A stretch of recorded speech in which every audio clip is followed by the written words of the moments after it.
আল্লামা মুফতি মাহমুদুল হাসান রহমানী সাহেব সুন্নিয়া মাদ্রাসা,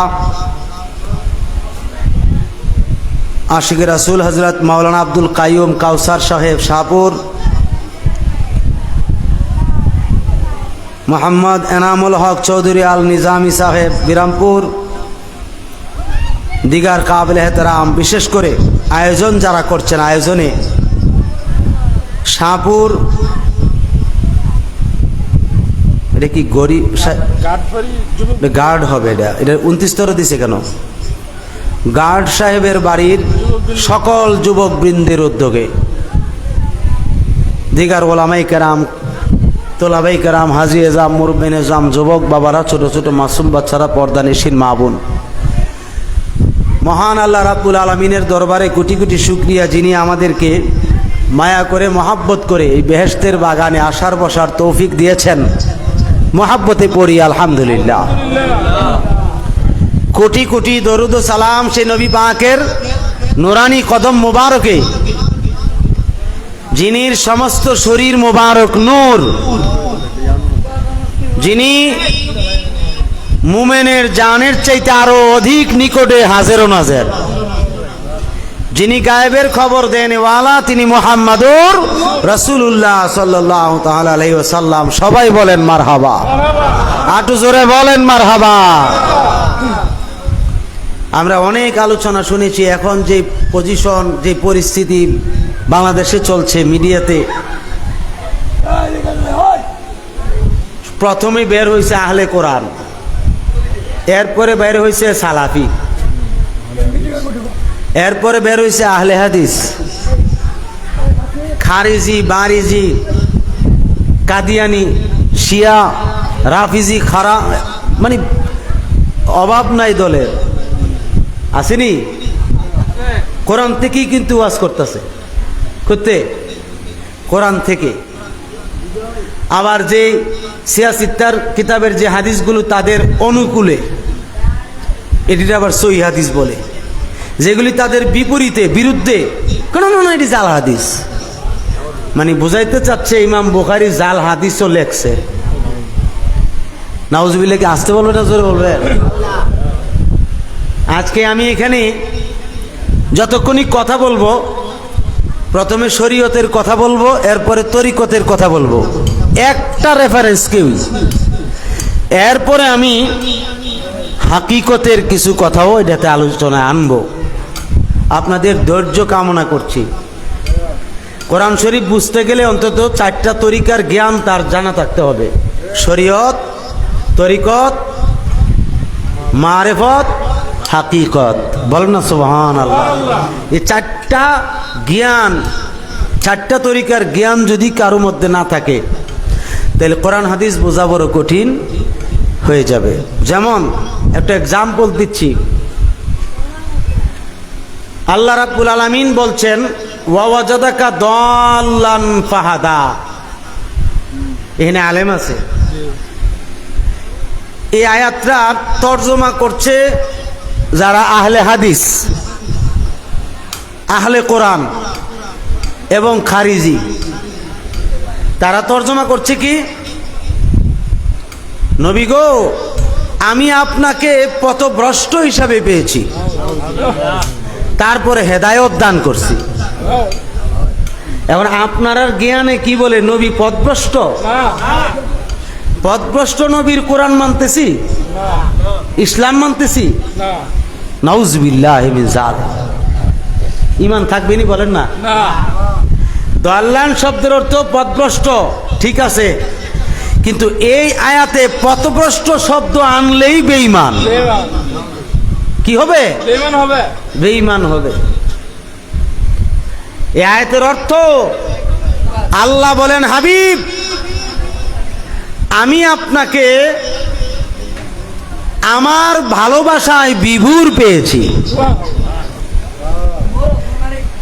হাবিব, আমি আপনাকে আপনার উম্মতের জন্য হয়রান পেরেশান অবস্থায় পেয়েছি। তাই আপনাকে আমি আমার দিকে স্বাগতম জানিয়েছি।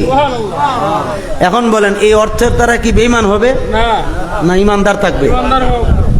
এগুলি হচ্ছে আশিকে রসুলের কথা, বলেন না সুবহান। এখানে ছেলেরা কি করতেছে?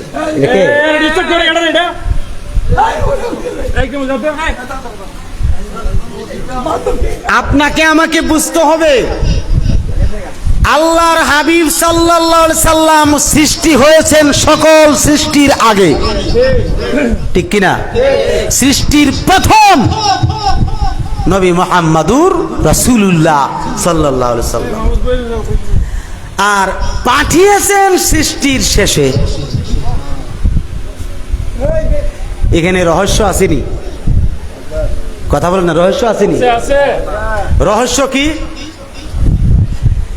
আল্লাহ বুঝাইছেন, এই পৃথিবীর মানুষ তোমরা আদম নবীর উম্মত থাকবা, ইব্রাহিম নবীর উম্মত থাকবা, অন্যান্য নবীগণের উম্মত থাকবা।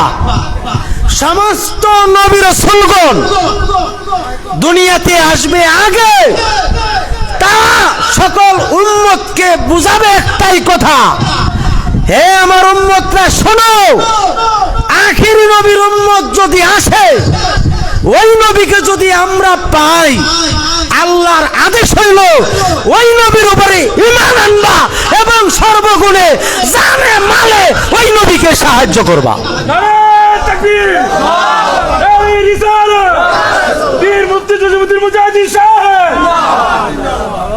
আজকে নবীজিকে গালি দিচ্ছে ছোট করে কথা বলে। নবী তো 40 বছর আগে নবী ছিলেনই না। এটার জবাব না দিয়া যিনি প্রতিবাদ করেছেন, যিনি সেটাকে প্রতিবাদ করেছেন, তিনি চরিত্র নিয়ে টান দিছে, ব্যক্তিগত বিষয় নিয়ে। তোমাকে একজনের ব্যক্তিগত বিষয়ে হস্তক্ষেপ করার অধিকার কে দিয়েছে? আল্লাহ রসুল বলেছেন, একজন যদি পাপ করে, এই পাপটা যদি তুমি ডাইক্কা রাখো, হাসরের মাঠে তোমার 70টা পাপ আমি আল্লাহ ডাইক্কা রাখবো। আমার আল্লাহ ডাইক্কা রাখবে, নবীজি বলছেন, আমার আল্লাহ ডাইক্কা রাখবে। তুমি সেটার জবাব না দিয়া, আলেমের পরিচয় না দিয়া, তুমি একজন মূর্খতার পরিচয় দিয়া আরেকজনের চরিত্র তুলে ধরছো অন্যান্যদের মাধ্যমে। দালালি করার জায়গা পাও না। বাহাসে ডাকলে জিন্দিগি তো আসে না, মুনাজারায় ডাকলে জিন্দিগি তো আসে না। আসে? আসে নাই। এটা না আসে এখন, কেননা বাতিল বাতিলই। রেজবি সাহেব কইতো,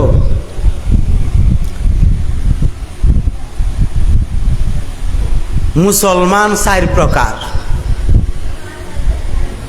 মুসলমান ব্যাখ্যা দিতাম গেলে একটু সময় নিব, কষ্ট হইতো না তো, দরকার আছে দেওয়াটা। এখানে তরিকতের মাহফিল, এটা ঠিক কিনা জানা দরকার আছে। 1 নাম্বার হচ্ছে মুমেন। 1 নাম্বার কি? মুমেন, যিনি জাহেরও ইমানদার এবং বাতিনেও ইমানদার, তিনি মুমেন, মুমেনে কামেল।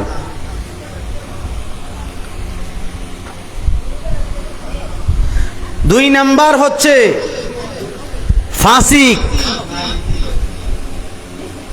যিনি জাহেরে কাফের, বাতিনে মুমেন।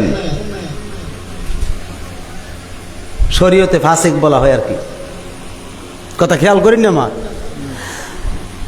আরেক ধরনের মুসলমান হইছে মুনাফিক,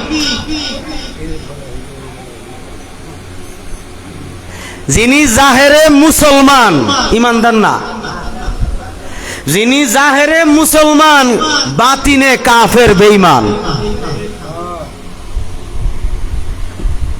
এ মুনাফিক। এ কি? মুনাফিক। 4 নাম্বার হচ্ছে চাকিস। কি? চাকিস, যিনি জাহেরে গুনাহগার, বাতিনে মুমেন। বলেন না সুবহানাল্লাহ। কয় প্রকার মুসলমান? এলমে তাসাউফ আছে। এবার আপনি একটু নিজে হিসাব মিলান, আমরাও একটু হিসাব মিলাই দেখি কদ্দুর মুমিন আছি।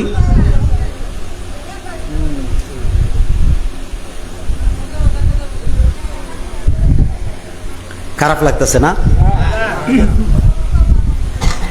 এই জন্য বাবারা আমার, আমি কোরআন শরীফের সূরা নিসা থেকে একখানা আয়াতে কারিমা তিলাওয়াত করেছি। আল্লাহ রাব্বুল আমিন ডাক দিয়ে বলেন, ইয়া আইয়ুহাল্লাযীনা আমানু আতিউল্লাহ ওয়া আতিউর রাসূল ওয়া উলিল আমরি মিনকুম। বলেন না সুবহানাল্লাহ। আল্লাহ পাক ডাক দিয়ে বলেন, হে ঈমানদারগণ, হে মুমিনগণ। এখানে তো আল্লাহ রাব্বুল আলামিন এই কথা বলেন নাই, ইয়া আইয়ুহাল কাফিরুন, ইয়া আইয়ুহাল মুনাফিকুন, ইয়া আইয়ুহান নাস ওয়া ইয়া আইয়ুহাল ইনসান, এই কথা বলেন নাই। আল্লাহ পাক বলছেন, হে মুমিনগণ, হে ঈমানদারগণ, যারা ঈমান আনছো ওই ঈমানদারদেরকে আল্লাহ ডাইকা বলতেছেন, মুমিনগণ, ঈমানদারগণ, আতিউল্লাহ, তোমরা আল্লাহর আনুগত্য করো, আল্লাহর অনুসরণ করো, আল্লাহর গোলামি করো, আল্লাহর দাসত্ব করো, আল্লাহর আনুগত্য করো। এক কথায় তুমি আল্লাহর হয়ে যাও, এক কথায় তুমি আল্লাহর হয়ে যাও, এক কথায় তুমি আল্লাহর হয়ে যাও। বলেন না সুবহানাল্লাহ। এরপরে বলেছেন, ওয়াতিউর রাসূল, তোমরা আল্লাহর রাসূলের আনুগত্য করো, আল্লাহর রাসূলের গোলামি করো, আল্লাহর রাসূলের একেবারে খাঁটি উম্মত হয়ে যাও, অর্থাৎ আল্লাহ রাসূলের প্রেমে ফানা হয়ে যাও, আল্লাহ রাসূলের গোলাম হয়ে যাও, আল্লাহ রাসূলের দাস হয়ে যাও, এক কথায় আল্লাহ রাসূলের বান্দা হয়ে যাও। এখানে আল্লাহ যে আল্লাহ রসুলের বান্দা বানাইছে, গোলাম বানাইছে আল্লাহর সঙ্গে, এই জন্য কি আল্লাহ শিরক করছে? মুফতি সাহেব কি কন? শিরক করছে? আল্লাহ শিরক করছে? আল্লাহ তো একলা কইতে না পারতেন যে, হে ঈমানদারগণ, তোমরা শুধু আমার অনুগত্যই করো। কি কন? আল্লাহ রসুলের জন্য টানুনের দরকার আছে না? কথা কোন আগে? আমি কি ভুল কইতাছি?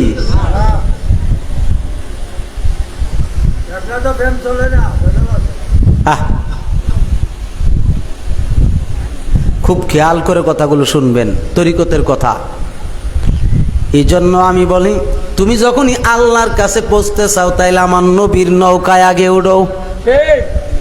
কার নৌকায়? হে আল্লাহর স্টিমার উঠতে চা, আল্লাহর স্টিমার কি আপনি দৌড়ে ধরতে পারবেন? এ পাইবেন এটা একটা ঠিকানা ছাড়া, একটা ঠিকানা ছাড়া পাওয়া যাব? এই ঠিকানা নবী মুহাম্মাদুর রাসূলুল্লাহ সাল্লাল্লাহু আলাইহি ওয়াসাল্লাম। এই জন্য কোন একজন সাধক বলেন, পারে কে যাবি নবীর নৌকাতে আয়, পারে কে যাবি নবীর নৌকাতে আয়। আপনাদের দেশে নৌকা আছে নি এলাকাতে? কি দিয়া বানান? কাঠ দিয়া। কাঠ দিয়া। নবীর নৌকাটা কি কাঠের না? সাধক বলতেছেন, ওরে নূর কাঠের নৌকা খানি নাই ডোবার ভয়, ওরে নূর কাঠের নৌকা খানি নাই ডোবার ভয়, ওরে সেই নৌকা নাই ডোবার ভয়, পারে কে যাবি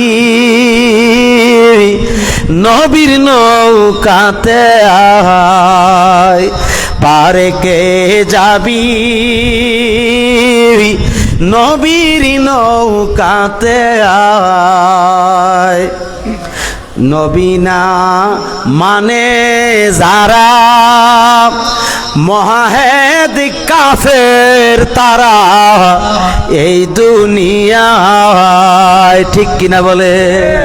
নবী না মানে যারা মহাহেদ কাফের তারা এই দুনিয়ায়, ওরে ভজনে তার নাই মজুরি, ভজনে তার নাই মজুরি, সাফ লেখা রয় ওরে দলিলে সাফ লেখা রয়, পারে কে যাবি নবীর নৌকাতে আয়। ওরে নূর কাঠের নৌকা খানি নাই ডুবার ভয়, ওরে নূর কাঠের নৌকা খানি নাই ডুবার ভয়, ওরে সেই নৌকা নাই ডুবার ভয়, পারে কে যাবি নবীর নৌকাতে আয়। বলেন না সুবহানাল্লাহ। পৃথিবীর জমিনের নবী বলেন, নৌকা বলেন, পৃথিবীর জমিনের নৌকা বলেন, লঞ্চ বলেন, স্টিমার বলেন, ডুবে যাওয়ার সম্ভাবনা আছে, আছে কিনা নাই? জোরে বলেন না, আছে কিনা নাই? কেননা আমার নবীর নৌকাটা হচ্ছে এমন নৌকা যেটা নূর দ্বারা তৈরি, যেটা নূর আর নূর ছাড়ার কিছুই নাই। এই নূরের নৌকা ডুবার কোনো সম্ভাবনা নাই। নদীরও ক্ষমতা নাই, সাগরেরও ক্ষমতা নাই, মহাসাগরেরও ক্ষমতা নাই, আটলান্টিক মহাসাগরেরও ক্ষমতা নাই। পৃথিবীর কোনো সাগর বলেন, কোনো বাতাস বলেন, তুফান বলেন, ঝড় বলেন, যাই কিছু বলেন না কেন, কোনো সৃষ্টির ক্ষমতা নাই আমার নবীর নৌকা ডুবা।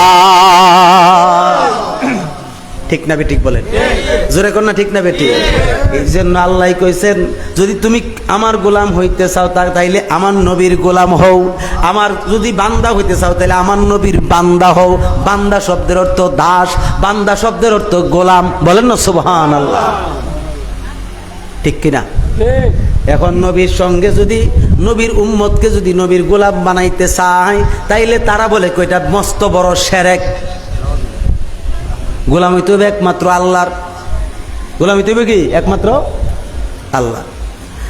অথচ আল্লাহ পাক নিজেই বলেছেন, কুল হাবিব আপনি বলুন, ইয়া ইবাদি, ইয়া মুতাকাল্লিম, হে আমার বান্দা। বলেন না সুবহানাল্লাহ। আল্লাহ শিখাই দিচ্ছে, হাবিব আপনি বলেন, আর কেউ বলতে পারবে না, আপনি বলেন ইয়া ইবাদি, হে আমার বান্দারা। আল্লাহ আল্লাহর বান্দাদেরকে নবীর বান্দা হিসেবে স্বীকৃতি দিয়েছেন কোরআন দ্বারা। আজকে সেটাকেও তারা অস্বীকার করতেছে। এখন কোরআন শরীফে ভুল ধরছে মুজাফফর বিন, না মুজাফফর বিন আবুল বাশার, না জানি কি তার নামটা, সে নতুন কোরআন শরীফ মানে ভুল ত্রুটি সংশোধন করে আইনা খাড়া করছে। চিন্তা করে দেখেন কোন পর্যায়ে যাইতেছে ইসলাম। কোরআন শরীফে ভুল ধরছে, অথচ আল্লাহ কোরআনে কি কইছে, যালিকাল কিতাবু লা রাইবা ফীহি হুদাল লিল মুত্তাকিন। এটা এমন কিতাব যেই কিতাবে বিন্দু পরিমাণ সন্দেহ করার কোনো সুযোগ নাই। আর এই কোরআন কোন মুনাফিকদেরকে হেদায়েত দেয় না, মুত্তাকির হেদায়েত দেয়। ঠিক কিনা? মুত্তাকি কারা? যারা ইমানদার এবং নেককার, যারা ইমানদার এবং নেককার পরহেজগার, তারা মুত্তাকি। এই মুত্তাকিরে কোরআন হেদায়েত করে।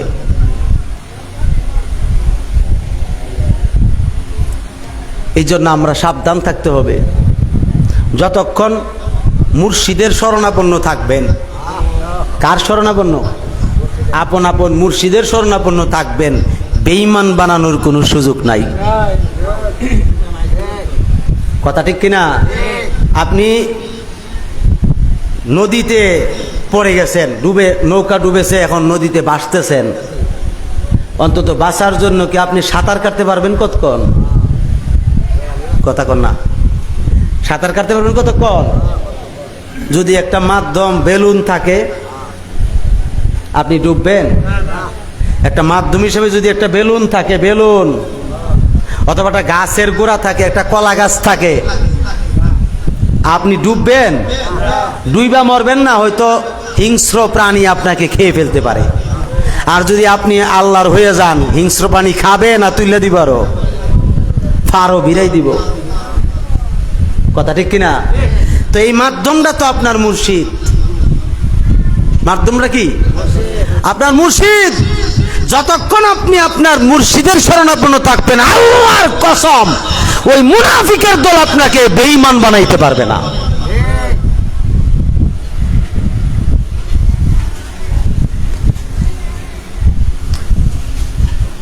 বাবাজিরা আমার, খুব মনোযোগ। এখন আমি তো আল্লাহকে দেখি নাই, কেমনে অনুসরণ করব? ঠিক কিনা? যদি কোনো ব্যক্তি যদি কোনো কিছু অনুসরণ করতে হয়, কাউকে না কাউকে দেখতে হবে, দেখা তার নিয়ম কানুন দেখতে হবে, তারকে অনুসরণ করতে হবে। ঠিক কিনা বলেন? যেমন ইমাম সাহেব হুজুর নামাজ পড়ায় না? ইমাম সাহেব হুজুর নামাজ পড়ায়, সামনের কাতারে সামনের জায়গায় দাঁড়ায় তিনি ইমামতি করবেন, পিছনে মুক্তাদি আসেনি? মুক্তাদিরা ইমাম সাহেবকে অনুসরণ করেনি? কথা কনা অনুসরণ করেনি? ইমাম সাহেব যদি রুকুতে যায়, মুক্তাদিরাও রুকুতে যায়। ইমাম সাহেব যদি সেজদায় যায়, মুক্তাদিরাও সেজদায় যায়। এখন আমি তো আল্লাহর অনুসরণ করব, আল্লাহরে তো দেখছি না। আপনি দেখছেননি? কেউ দেখছেননি আল্লাহকে? আল্লাহকে তো আমরা কেউ দেখি নাই, কিন্তু কেমনে অনুসরণ করব? এই জন্য আল্লাহ বলছেন, হে দুনিয়ার মুমিন মুসলমান শুনে নাও, আমার আনুগত্য করবা তো করবা, ভালো কথা। আমার আনুগত্য করার আমি আদেশ করছি, তোমাদেরকে করবা। আমার আনুগত্য করতে হইলে আমার রসুলের আনুগত্য করো, আমার রসুলের অনুসরণ করো, গোলামি করো। কেননা আমার রসুলকে যারা দেখছো তারা অনুসরণ করছেনি, যারা আমার নবীকে দেখছে তারা অনুসরণ করছেনি। অনুসরণ করার পরে তাদেরকে যারা দেখছে তাদেরকে তারা অনুসরণ করছে, এবং তারা হইল তাবি। এই তাবিগণকে যারা দেখছেন তারা এই তাবিগণের অনুসরণ করছেন, তারা হইল তাবে তাবিন। তাবে তাবিনগণের অনুসরণ যারা করছে তারা হচ্ছে আইম্মাই মুস্তাহিদগণ। আইম্মাই মুস্তাহিদগণকে যারা অনুসরণ করছে তারা হচ্ছেন আইম্মাই মুতাকাদ্দিমিনগণ। চার মাযহাবের ইমামগণ তারা মুস্তাহিদ ছিলেন। ঠিক কিনা? তারা মুস্তাহিদ ছিলেন। চার তরিকার ওলি যারা ছিলেন তারা মুস্তাহিদ ছিলেন, তারা মুস্তাহিদ ছিলেন। আমরা মুকাল্লিদ। বর্তমান জমানায় যারা পীর মাশায়েখ আছে তারা মুকাল্লিদ, তারা মুস্তাহিদ না। মুকাল্লিদ অর্থাৎ বলা হয়েছে তারা দুনিয়ার জমিনে শরীয়তের মধ্যে আবদ্ধ আছে, শরীয়তের ভিতরে আবদ্ধ আছে, তরিকতের ভিতরে আছে, সব কিছুর ভিতরে আছে। কিন্তু আমার নবী হলেন এমন নবী যার অধীনে স্বয়ং শরীয়ত, যার অধীনে স্বয়ং তরিকত, যার অধীনে স্বয়ং মারেফত, যার অধীনে স্বয়ং হাকিকত। নামাজ, রোজা, ইবাদত, বন্দেগী এটা আমার নবীর অধীনে। যত ইবাদত বন্দেগী আছে আমার নবীর অধীনে। ইবাদত বন্দেগীর অধীনে নবী না, এই কথা যদি বিশ্বাস করেন ঈমান থাকবে না। কারণ আমার নবী নামাজ রে যেমনে পড়ছে এইভাবে নামাজ প্রতিষ্ঠিত হয়েছে। ঠিক কিনা বলে? এই জন্য নামাজের প্রতিষ্ঠাতা নবীজি নিজে, এই জন্য শরীয়ত নবী নিজে, তরিকত নবী নিজে, মারেফত নবী নিজে, হাকিকত নবী নিজে। এই জন্য আলা হযরত বলেন, যিনি আজিমুল বারাকাত, 1700 কিতাব লিখছে। কয়শ? 1700 কিতাব। এত বেশি কিতাব কোনো আলেম লিখতে পারে নাই, কোনো মুস্তাহিদ লিখতে পারে নাই। আলা হযরত মুস্তাহিদ ছিলেন। আলা হযরত শুধু মুস্তাহিদ না, আলা হযরতের জামানায় ইমামে আজম ছিলেন। তিনি আলা হযরত। তিনি কত সুন্দর করে ছন্দে লেখেন, अपनी मौला का प्यारा हमारा नबी, दोनों आलम का दोला हमारा नबी, सबसे आला वो आला हमारा